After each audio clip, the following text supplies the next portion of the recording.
상갓집에서 내가 저쪽 자리에 앉아서 눈인사를 한번 한 것 같고 그러면서 서로 연락하고 만나는 친분은 전혀 없다. 김만배 씨가 나는 윤석열이하고도 싸우는 사람이야. 에이 씹새끼 족같은 소리 하네. 윤석열이하고도 싸우는 사람이야. 이 한 문장만 놓고 보더라도 절대로 윤석열과 김만배가 모르는 사이는 아닌 거죠.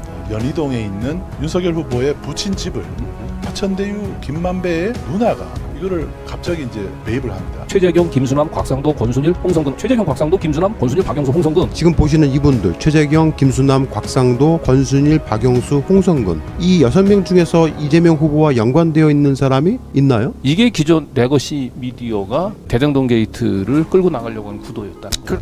이게 맞는 거죠. 네.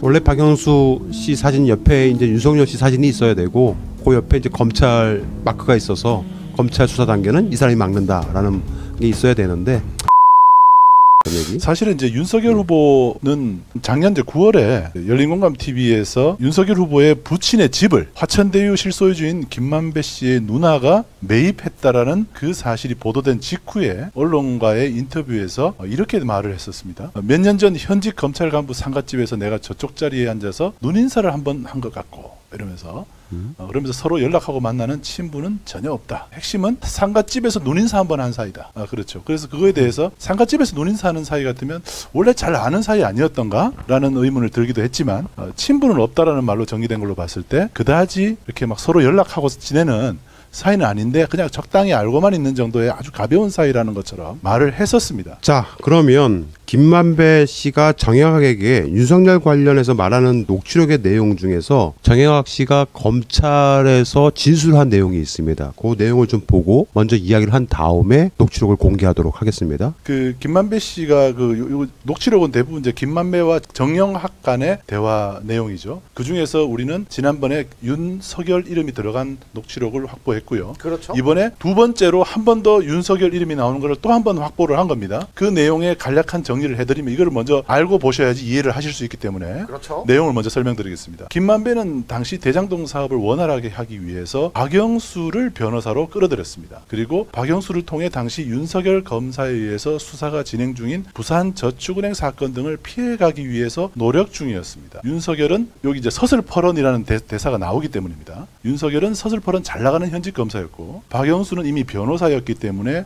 녹록하지는 않았지만 김만배가 윤석열을 회유 및 여러 카드로 위기를 모면하고 있다는 잘난 체를 정영학에게 했습니다. 김만배는 윤석열이 봐주는 게 한계가 있다는 식으로 말할 때마다 속으로 욕을 하며 자신의 판단으로 밀고 나가서 일이 잘 마무리되었다고 떠벌리며 자랑을 했다고 하는 것이 지금 곧 보여드릴 녹취록의 내용입니다. 자, 화천대유 김만배. 나는 윤석열이하고도 욕하고 싸우는 사람이다. 욕을 하고 싸우는 사람입니까? 앞쪽에 삼촌이야? 아니야, 어디 바깥인데 그래 열심히 해, 응 열심히 해, 응 그래. 이거는 전화를 하고 있는 것 같아요. 녹취하는 동안에. 그 다음에 이제 정영학한테 김만배 씨가 나는 윤석열이하고도 싸우는 사람이야. 윤석열이 그 서슬퍼런 점점점 정영학이가 네. 그러니까 김만배가 에이. 제가 읽을까요? 네, 읽어주세요. 점잖으신 분이니까 에이 씹새끼 족같은 소리 하네. 이러면서 응? 그러면서 형 판단이 항상 맞다. 네. 이렇게 된 거죠. 형 판단이 항상 맞다. 결국 이제 자기 말대로 다 윤석열을 움직이고 있다라는 것으로. 하지만 윤석열에 대해서 비록 뭐 마음속이건 실제로 했는지는 모르겠지만 어쨌든 에이 씹새끼 족같은 소리 하네. 그러니까 앞에 나오는 그 정영학의 그 녹취, 지금 이제 보여드리고 있는 이 녹취 그 앞뒷 부분에 나오는 그 전체 맥락하고 이제 연결지어서 이 의미를 파악을 해보면 일단 김만배가 그 화천대유는 이제 박영수를 끌어들여서 이 대장동 사업을 시작을 한 거다라고 얘기를 했고, 뭐 그 과정에서 그 윤석열 후보자하고 그 뭔가 사업 추진과 관련해서 약간의 이견이 항상 있었던 것 같아. 그러니까 봐주는 게 한계가 있다. 그렇죠. 예, 그런 얘기가 있었죠. 그래서 윤석열 후보자가 봐주는 게 한계가 있다라고 얘기를 했지만 내가 이제 뚝심으로 그렇죠. 결국 밀어붙였고 결국은 다 내 말대로 잘 되지 않았냐. 자, 중요한 거는 나는 김만배 나는 윤석열이하고도 싸우는 사람이야. 이 한 문장만 놓고 보더라도 절대로 윤석열과 김만배가 모르는 사이는 아닌 거죠. 그렇죠. 상갓집에서 그 눈인사 정도 하는 사이는 글쎄요. 뭐 사이가 안 좋아서 눈인사 할 수는 있겠죠. 워낙 많이 싸워서 그럴 수는 있지만 싸움을 할 정도 같으면은 애증 관계라고 봐야 되죠. 아니 네. 기자랑 검사랑 싸울 일이 뭐가 있어요, 도대체. 주목해야 될 내용은 이제 윤석열이 그 김만배에게 그 내가 막는 데는 한계가 있다라고 하는 얘기를 했고, 결국 이 화천대유에서 그 대장동 사업을 그 추진하는 과정에 결국 검찰의 그 힘을 필요로 한 일이 항상 있었다는 거지요. 그래서 보면 이제 2010년 그 최초의 그 대장동 사업을 위해서 대장동 땅을 그 매입할 때 발생했던 부산저축은행 1,100억의 불법 대출 사건, 윤석열이 수사를 했고 결국은 1,100억에 대해서는 수사 안 하고 넘어간 부분들.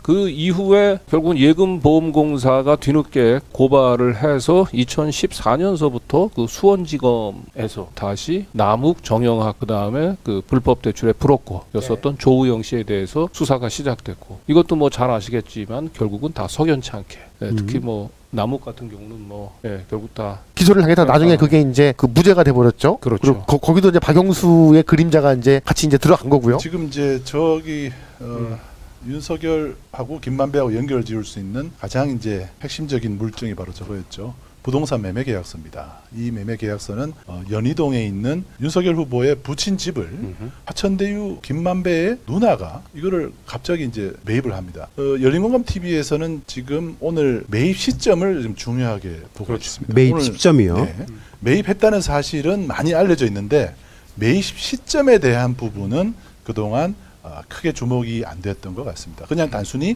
검찰총장에 임명되기 2달 전쯤 그냥 김만배 누나가, 김만배 측이 그냥 뭔가 석연찮은 이유로 윤석열 부친 집을 사준 거 아니냐 이렇게 우연히 사줬다고 했죠. 우연히 사줬다 그랬죠. 그건 이제 윤석열 측 후보, 윤석열 후보 측의 해명이고, 주장이죠. 네. 언론과 기타 이제 많은 분들은 오히려 좀 석연치 않다 이렇게 이제 보고 있었는데, 저기에 있는 4월 30일에 2019년 4월 30일. 그러니까 4월 달을 주목을 하면 될 것 같아요. 그렇습니다. 그 김만배 누나가 윤석열 후보의 부친 집을, 연희동 집을 뭐 정확하게 얘기하면 최초의 계약을 체결한 시점이죠. 계약을 체결한 시점이 이제 2019년 4월이라고 하는 걸 주목할 필요가 있겠습니다. 네. 자, 다음은 그러면 이제 화천대유 감사 보고서를 보시면, 이것도 2019년 4월이네요. 이게 이제 화천대유에서 이제 장기 차입금이거든요. 그러니까 화천대유가 총 15개 그 택지 가운데서 그 5개 택지를 수의계약으로 분양을 받아서 직접 그곳에 분양 사업을 합니다. 그래서 지금 이제 보시고 있는 것은 5개 그 블록별로 화천대유에서 자기네가 아파트를 분양하기 위해서 각 블록별로 차입금 내역이 쭉 있죠. 그런데 이게 쭉 보면은 대부분 A1, A2 블록, 저 위에서부터 보면 2021년이 만기일로 돼 있잖아요, 대개. 그런데 맨 밑에 보면 A12 블록의 차입금의 만기는 2019년 4월 30일입니다. 같은 날짜입니다. 그러니까 이것도 또 뭐 윤석열 후보자가 우연의 일치라고 얘기하면 할 말은 없는데, 김만배 씨 누나가 윤석열 후보자 부친의 집을 사준 시점도 4월 30일이고요. 야, 그리고 우연치고는 화천대유가 최초로 아파트 분양 사업을 시작을 해서 최초로 빌린 돈을 갚는 날, 만기가 된 날이 또 2019년 4월 30일입니다. 이 얘기는 저 2019년 4월 30일 날을 기점으로 해서 1차적으로 제일 처음 발생한 이익금을 가지고 대출금을 갚고 돈잔치했단 그리고 말이군요. 남는 걸 가지고 이익금을 그 당시에 분배하지 않았을까. 그렇죠. 그러면 그 과정에서 윤석열 후보자도 일정 부분 기여한 바가 있고, 그래서 그 기여분에 대한 지급을, 부친의 집을 매입해 주는 걸로. 그렇게 되면 19억보다 더 많은, 뭐 예를 들면 지금 50억 클럽 50억일 수도 있죠. 하면 50억, 수도 실제로는 있죠. 50억을 주면서 이제 19억의 다운 계약을 체결했을 가능성도 있어 보이는 거죠. 지금 이제 실제로 이 50억 클럽에 대한 이익 분배와 관련해서 한국일보가 이미 보도를 했었죠. 네. 이미 거기에 보면 이제 맨 상단에 이제 정영학이, 저는 처음에 A12 아까 나왔었죠. 설명한. A12 블록, 화천대유가 수의 계약한 대장동 지구 5개 중 1개입니다. A12 블록에서 이미 충당이 될 걸로 생각을 했습니다. 그러니까 A12 블록에서 발생한 수익금으로 50억 클럽에 있는 사람들에 대해서 충분히 다 이익을 나눠줄 수 있을 거로 생각을 했다. 이제 그런 얘기예요. 오른쪽 편에 이제 그 김만배가 홍 회장, 이 홍 회장은 이제 머니투데이의 홍성근 회장을 얘기하죠. 홍 회장은 인센티브고 거기에 이성문이라고 하는 건 이제 화천대유의 바지 사장이죠. 이성문이 그러는데 420개, 그러니까 420억이라는 얘기죠. 그래서 A12 블록에서 예상이익이 한 420억 명 남는다고 그랬다고. 그랬더니 김만배 씨가 그런데 그걸로 그 사람들을 충당해야 돼. 모자라는 금액이 자 50개가 자 50억씩 몇 개나 되나 한번 해볼게. 그러면서 사람을 이름을 호명하죠. 최재경, 박영수, 곽상도, 김수남, 홍성근, 권순일 6명이죠. 50억 클럽의 공식적 명단 6명이 이제 확인이 된 겁니다. 녹취록을 통해서. 그러니까 정영학이 이 6명이 다 5억씩입니까? 아니면 50억입니까? 라고 얘기했더니 김만배가 이거 잘못했네. 다시 처음부터. 그러면서 다시 또 카운트를 하죠. 이제 50억 클럽을 확정 짓는 거예요. 그랬더니 정영학이 50개 곱하기 한 사람당 50억이라는 얘기죠. 50억 곱하기 6명이니까 결국 300억이죠. 그래서 50억이면 102억 300억. 그러니까 총 6명의 50억 클럽 멤버에게 1인당 50억씩 해서 총 300억을 준다. 그리고 A 12블록에서 발생하는 예상 수익은 한 420억 정도 된다. 예, 그걸로 지금 중요한 거는 저 6명에 대한 300억 배당을 끝내고 저 나머지 돈은 이제 다시 별도로 박영수의 친척에게 돈이 109억 원이 끝내져 갑니다. 많은 사람들이 이재명 후보가 대장동과 관계가 있다고 막 이렇게 이제 얘기를 했어요. 언론도 그렇게 얘기했고 지금 보시는 이분들 최재경, 김수남, 곽상도, 권순일, 박영수, 홍성근 이 6명 중에서 이재명 후보와 연관되어 있는 사람이 있나요?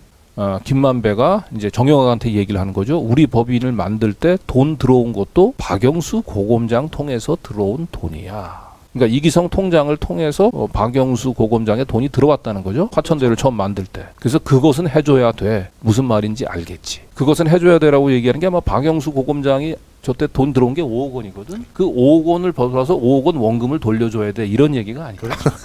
그러니까 화천대유를 처음 만들 때 약 한 470억 정도의 돈이 총 필요했는데 그중에 박영수가 한 5억 정도를 투자를 하고 그 투자금에 대한 대가로 아마 한 100억 정도를 챙겨나간 게 아닌가. 그리고 거기에 플러스 뭐 딸 이름으로 또 아파트도 하나 받고 또 분양을 받고 이 저 대장동 게이트는 이재명이 설계한 게 아니냐. 그렇죠. 이게 기존 레거시 미디어가 대장동 게이트를 끌고 나가려고 하는 구도였다는 거죠. 이게 맞는 거죠. 네. 이게 저희가 취재한 결과인 거죠. 네. 자, 여기서의 핵심은 뭐냐면, 그러니까 뭐 맨 꼭대기에 박영수 특검을 올려놓은 것도 있지만은 중요한 건 박영수 특검이 파견 보낸 정민용이라는 그 사람이 이 초과 이익 환수 조항에 대한 삭제를 하도록 만든 사람이다. 지금 현재 윤석열이 지난번 그 토론에 나와서도 계속 끊임없이 얘기하는 게 이제는 화천대유가 이재명 후보 거다라는 것을 주장을 하기가 좀 근거가 약하니까 배임에 대한 거를 계속 이 초과 이익 환수 조항을 집어넣지 않아서 그건 배임을 한 것이다 라는 게 지금 이제 작전을 좀 바꿔가는 프레임인데 그조차도 당시에 이재명 성남시장이 한 게 아니라 초과이익 환수 조항을 그렇게 이제 그 안 집어넣은 게 아니라 그걸 삭제하도록 만든 사람도 정민용 심사위원 박영수가 보낸 고로 이 설계에 대한 모든 것은 박영수가 한 것이다라는 것이 다시 한번 재확인이 된 겁니다. 원래 박영수 씨 사진 옆에 이제 윤석열 씨 사진이 있어야 되고 그 옆에 이제 검찰 마크가 있어서 검찰 수사 단계는 이 사람이 막는다라는 게 있어야 되는데 그 부분은 좀 뺐습니다. 일단은.